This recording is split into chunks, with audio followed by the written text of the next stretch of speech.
We're going to talk superannuation today. Troy MacMillan is our new guest, and before we do anything, we have to do this. The following segment is general in nature and should not be taken as personal professional advice. Listeners should seek their own independent assessment from a qualified advisor and not rely solely on the general nature of information in this program. Just get the feeling that with our audience, superannuation could be a good talking point. Good morning, Troy. Good morning, James. I want to ask you, first of all, whether you think superannuation is a good ploy today, whether you think it is the only ploy today. Look, it's a good ploy, but it makes it hard, I guess, when the government keeps making changes. Yes. And there's been a lot of changes, and obviously more changes still to come. But the point being is that superannuation is still the best vehicle we have for everyone to save for retirement. At the moment, the trouble is, I suppose in the last few years, there's been so much turbulence in world financial markets. You're putting your money into something and you're sort of fingers crossing hoping, aren't you? Well, you are, but you've got to realise that super is just a structure. So let me illustrate that. At the moment, we can invest in four main types of assets: shares, property, cash and bonds. Now, James, you can invest in those assets in your name, or you can invest in your super fund. Now, if you invest in your name, the income earned from those assets is taxed at your marginal tax rate. And for most people, that's 30%. But for some of us, it's 45%. And what's more, if you make a gain, you've got to pay capital gains tax. Yeah. On the other hand, if you invest in your super fund, same assets, shares, property, cash and bonds, the income earned on those assets is only taxed at 15%. Yeah. And again, if you make a gain, you're going to pay capital gains tax, but only at 10%.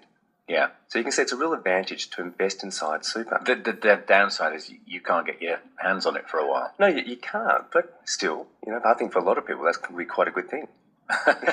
You mean they might be wiser when they get a bit older?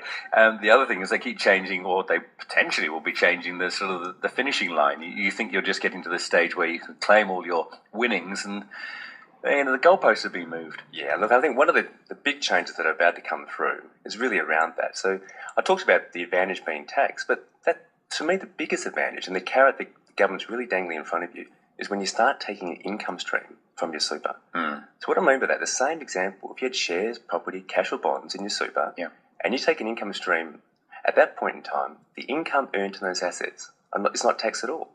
And if you make a gain, it's also not taxed. So that's the biggest advantage. If you're over 60, everything you take is tax-free. So that's so good, but now the government wants to tinker with that. So the problem being is if you earn over $100,000 now, they're going to try and want to tax you at 15%. Yes. So, look, it sounds bad, but to be perfectly honest with you, James, there's only 1% of Australians where this proposed change is going to affect. They say 16,000 So this people. is a proposed change? It's a proposed change. What does that mean? Well, they're going to wait to see what noise they hear. Of course, the government's still got to win election and they've got to get it legislated. So a lot has to happen. But again, I'll make the point, really, for this change to take place, it's really only 1% of Australia's super population that's going to be affected. Okay, let's talk about an actual change. Okay. Some of the actual changes, well, a big one, and this is going to affect employees and employers, is they're going to raise the super guarantee from 9% to 12%. Now, look, not immediately. The first change on the 1st of July is 9.25%. So it's phasing in. It's phasing in over 6 years. So, look, I think, yes, good news for employees, not such good news for employers. Yeah, okay, so there's only a small 0.25 increase in a couple of months? Yeah, look, it's only 0.25, and like I said, it will phase through over the next six years. But it's a good thing. I mean, the average 40-year-old from this change over their retirement lifetime is going to earn between another $70,000 to $100,000. And the point is they're having to do this because theoretically when you get to that 60, 65 mark, there's not going to be enough money for you to live on because we're living longer as well. That's exactly right. Okay, what about the age limits? Are there any changes there on the sort of the horizon? Yeah, big news for anyone over 70. Now, previously, if you're between 70 and 75, your employer wasn't mandated to pay the super guarantee. From the 1st of July, they will have to pay it. So they'll be paying the 9% or soon to be 9.25%. Is that on full-time? Full-time wage. If you're part-time? Part-time, there's different rules, and we've got to work a certain amount of hours. Yeah. But the good news, I guess, for employers in that regard is that they'll get a tax deduction for paying that super guarantee. Whereas previously, if they wanted to pay it for people over 70, they wouldn't get a tax deduction. Yeah. So I believe that's all good. Okay, so the proposed and the actual changes, what are your takes on all of that so far? Well, I guess that initial proposal when I was talking about the $100,000 being taxed at 15%, I said that's got to get through. We're not quite so sure we'll get through. If it does, it's only going to affect so many people, only 1%, as I said. The other big proposed is that they want to increase the concessional cap into super. Now, to make that simple, it's the amount of money you can salary sacrifice into super or contribute as a personal if you're self-employed. Now, a lot of the people would actually remember that this used to be 100,000. Then they cut it to 50,000, and now it's 25,000. So the proposed change I actually like. They're going to increase it to 35,000. So that's good news. On that 100,000 getting taxed at 15%, is that individual? So, I mean, if you're a couple, can you both? No, it's individual. It is so individual. Again, we believe from a financial planning perspective, there's a lot of strategies you could also employ to really take away the effect of that. So, but husband and wife could be on the 99,000 sort of mark. Of course, exactly right.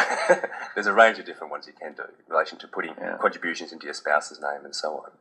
Let me ask you whilst you're here about superannuation and sort of looking after it yourself rather than letting someone else look after it. What are your thoughts on that, Troy? I mean, there are a lot of people who read papers and magazines and I guess get the urge to do it themselves. How do you find those people go? I think the people who want to do it themselves, the main reason they want to do it is to have control. Yeah. And certainly transparency around what's going in and out of your super. But what we've found is, of course, once people start playing around with their super, they get too emotive. Too much emotion involved, and they don't quite make the smart decisions they need to do to not only grow their wealth, but to protect it. So we believe good advice is essential when it comes to managing your super. I mean, it is going to be your biggest asset, James. Yes, it is. But these days, because we have so many gadgets and we get information from everywhere, there is that element of, I reckon I can do just as good a job as someone else. We hear it all the time, and unfortunately, we also see the after effects of people who making started. bad decisions. Yeah, it's more around making poor decisions. And there's a lot of professionals out there who get advice simply to take that emotion out of it. Yeah. What about mixing it up? As you said at the beginning, that idea of having your superannuation in different pots, lots of different pots within your superannuation, is that the sensible way to go? Look, it certainly is. I mean, you've got to diversify. You've got to look at what assets you want to build. I mentioned shares, property, cash and bonds. But the trick is, what asset class do you go into? What do you buy at what particular time in the economic cycle? As you know, a couple of years ago, it was better to keep your money in cash. The last 9 months has been really, really great for people to be in shares and, of course, some property. It's easy doing it in hindsight, though. Of course the trouble is doing it at the time. You never know quite whether you're making the right decision. Exactly right. But again, we follow an economic cycle. It goes throughout time. We're just going to work out where we're at in the economic cycle and what particular assets to buy into. And the trick is what individual assets in those sectors you need to buy into. Do you come across Troy? Troy MacMillan is with us this morning, by the way. Do you get a lot of people who come to the party late in the day who, maybe haven't had any money to put into super, or they've been doing other things, they're investing in properties or what have you, and then suddenly think, I want to look after my retirement. I'm getting sort of 20 years, towards that. We do, and again, we've got to go back to the initial point: is that super is the most tax-effective structure for people to house their wealth. So a lot of people invest in property throughout their life, and then of course they want to get a more tax-effective structure. So the trick, of course, James, is to get the money into super. And, of course, there's rules around that. You can only put so much into super at certain times. So we've got to really guide people around the strategy. Is it ever too late? It can be too late. And certainly when you get into your 70s, it can be too late to put money into super. True. But is there a period when, I know, obviously, ideally, we can start doing it from, say, 20 upwards. But, some people just don't have the money to do that. No, but the trick is, of course, regular contributions going into your super. Of course, from your employer, but we'd also encourage people personally themselves to put more money into super. Now, we'd normally say 30s, you're putting your super guarantee in, and then from 40s, 50s and onwards, you're putting more personal contributions into your super. So really fast-tracking your wealth inside your super. And remember what the reason is. You want to get to 55, when you get to 60, you want to draw a tax-free income stream from your super. Well, you do, and you could now. The trouble is, by the time you get there, as I say, they might have changed it. Well, it keeps us in a job.